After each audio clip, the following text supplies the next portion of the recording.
Olivia? What are you doing in there? Olivia? Olivia?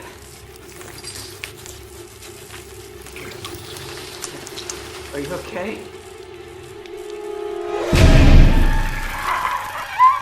What's up, guys? It's your boy Mizzy, and I'm here today to do a horror review for the movie Evil Dead.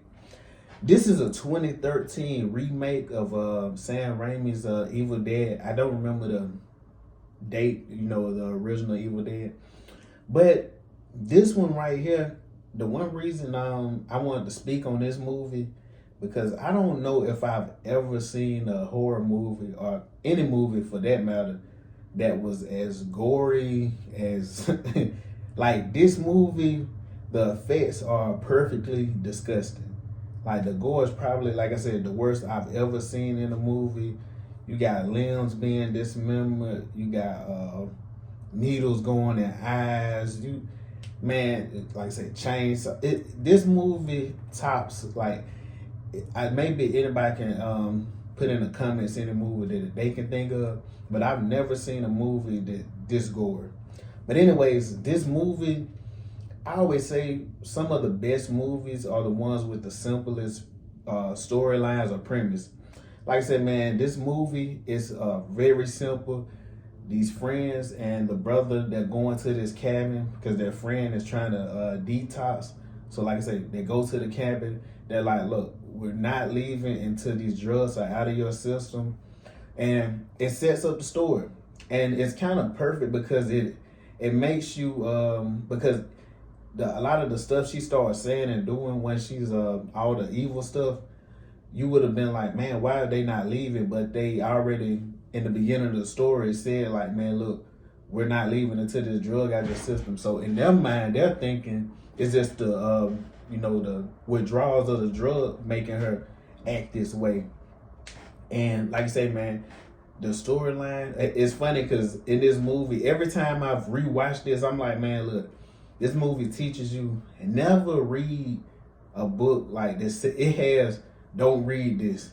Don't, like, all this stuff, all this vernacular that's like, man, look, do not read this book.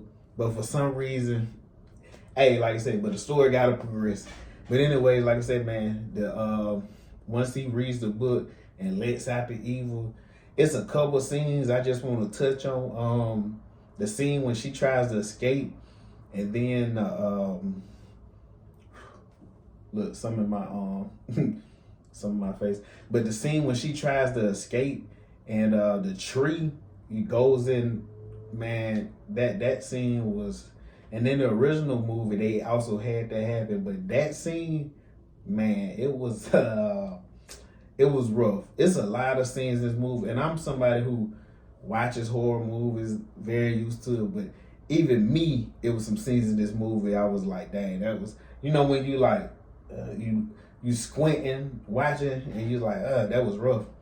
Like I said, that scene with the tree, then also the scene when the guy, he had the needle in his eye. Any stuff with eyes always kind of get me, cause like needles in the eyes and stuff like that. But that one was rough. And then one of the best shots in this movie, of course, everybody would know, when the girl who played Mia, Jane Levy, when she's under in the cellar, and when she's looking through the floorboard, when she's like, that's when her face and everything is just completely, it's like she's completely going evil. But, and like I said, that scene was great. And like I said, speaking of Jane Levy, man, give her a shout out in this movie. Her performance was top notch. She really carries this movie.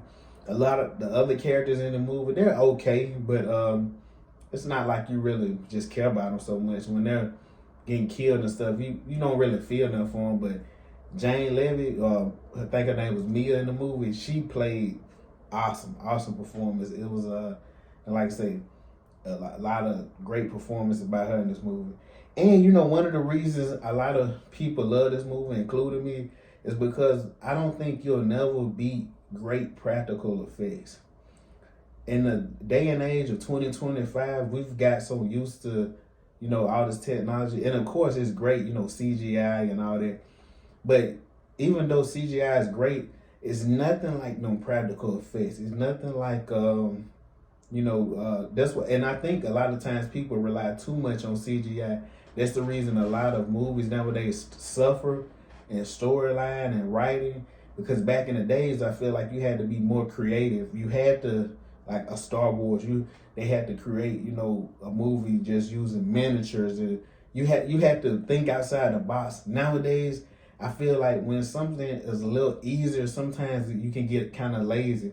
And with this movie, the director made no shortcuts. He was like, look, I'm making a gory horror movie.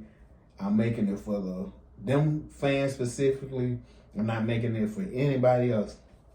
But then the scene when Mia, like I said, another one of my favorite scenes, like I said, when it was the end and when she's buried and then comes out the ground. And then once I don't know what they would call the thing, but when it comes out the ground and like, you know, it's like burning practically and touches her and you can tell like it came from hell, how hot it is. Like that was great, man. Like I said, this movie, if like I said, if you're a horror fan and you haven't watched this movie, what are you doing? What are you doing? You gotta watch this movie. You're not a horror fan for real. But anyways, guys, like I said, man, I just wanted to speak on this quick. I ain't want to get no long diatribe, but like, comment, subscribe, share, and I catch you next time. Your boy out.